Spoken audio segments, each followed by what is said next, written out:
announced the new Sin City: A Dame to Kill For is coming out, and I'm actually more anticipated than I thought. I watched that trailer and I was like, damn, that looks pretty cool, and I rewatched the original, and now I am super excited for the sequel.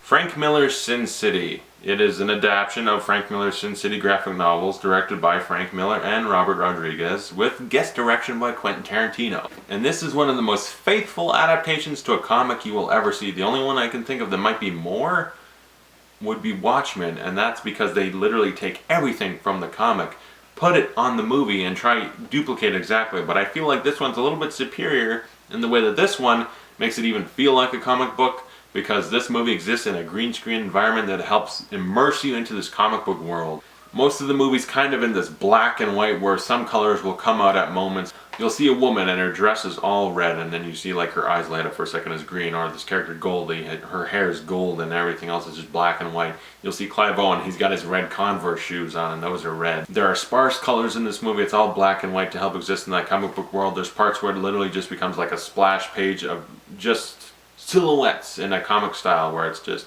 ink blots that you can tell, oh, this would exist in the comic book, and it would probably look pretty much like this if it was moving. And yeah, it is all green screen pretty much. Everything, I think Robert Rodriguez did it like in his office or something. He has like a little studio, just green screens up where he does this, where it's just like, yeah, step in here, do the scene, we'll see Jared Allen later. And it looks cool, it looks comic booky, you can tell that it's not real, it's all artificial, but in a way that helps the movie. And it's all just to help create an atmosphere and mood, and I like that. I feel like Robert Rodriguez did what George Lucas thought he could do. Robert Rodriguez did it the right way, where it's like, we're creating this artificial environment to make it like a comic book. George Lucas is like, we're putting green screens everywhere to do this and that, it looks so cool, yeah, whoa! That's not a good impression, but that's pretty much what happened. Yeah, Robert Rodriguez directed it, but he gave Frank Miller credit because it is pretty much his comic book being put into moving images, so that's kind of why he gave Frank Miller the co-directing credit. And Tarantino guest directs the one scene, Dwight's in a car, and some things are happening that I won't discuss in case you haven't seen the movie, but Tarantino directed that scene, and he brought a couple elements to it that Robert Rodriguez didn't think of, and I think it's cute.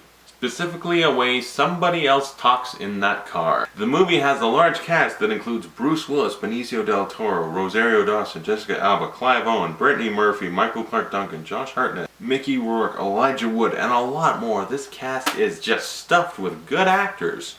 And this story pretty much has 3 intersecting stories and one that's at the beginning and end.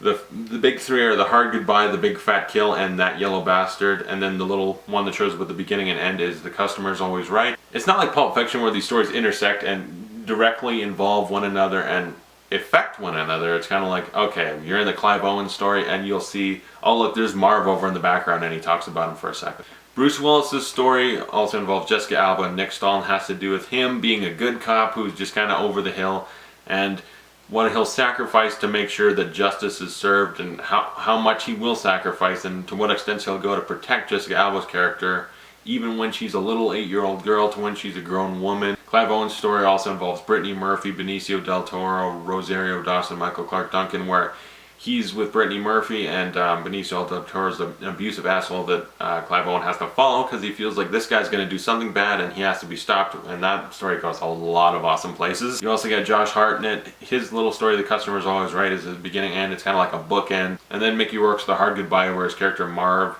he is on a bit of a revenge path after the girl he loves, Goldie, who basically just gave him one awesome night, is murdered, and he has to get revenge for her. You also get Carla Gugino in his story, and Elijah Wood.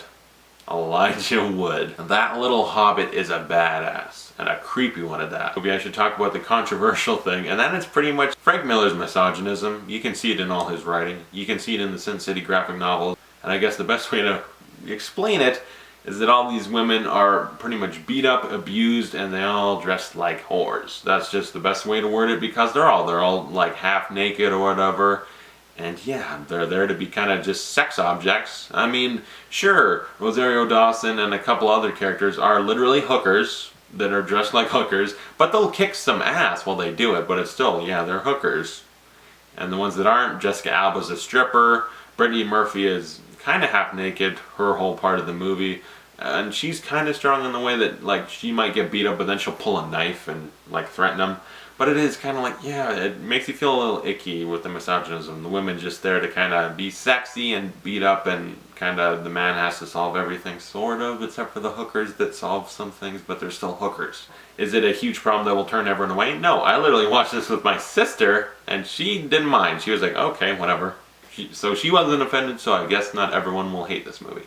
This also has exaggerated narration, which, yeah, it's like the hard-boiled detective inner monologue of just like, come on, old man, do it, prove you're still worth a damn, and all this like inner monologues going on. It feels cheesy and goofy in a comic book way, which is not to disparage comic books. It feels like they pulled it right out of the comic book and put it on screen, and it just feels cheesy in the movie.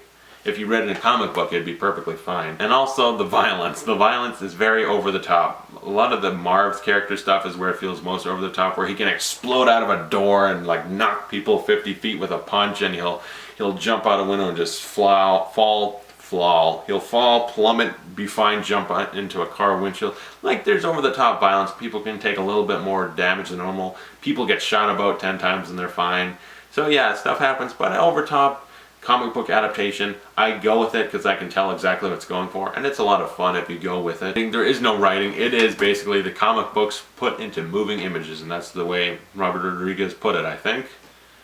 But he directs it good. It is a flawless adaptation of the comic book, and I have never read it, but I can just tell it because it feels so comic booky watching it that, yeah, this is a good adaptation.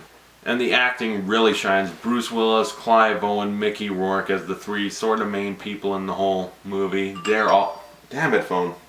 Those guys are the three main characters, and they're flawless in the movie. Mickey Rourke is probably the funnest character. He's so damn enjoyable. But you also, Benicio del Toro is a slimy bastard. Elijah Wood is a creepy fuck. That guy is badass and awesome. One of my favorite evil, creepy characters in a movie. Brittany Murphy I really like. She's my favorite girl character. Oh, I really like Jessica Alba too, even though she's a stripper that doesn't get naked. Jessica Alba's a very modest woman, good for her. But Brittany Murphy for me was my favorite character. The other girls were fine, but what's his name? Josh Hartnett was really good for his just 2 scenes he was in the movie. I really like Josh Hartnett in this, and I like him. A lot of people hate him and he doesn't really have much of a career in Hollywood anymore. I like Josh Hartnett.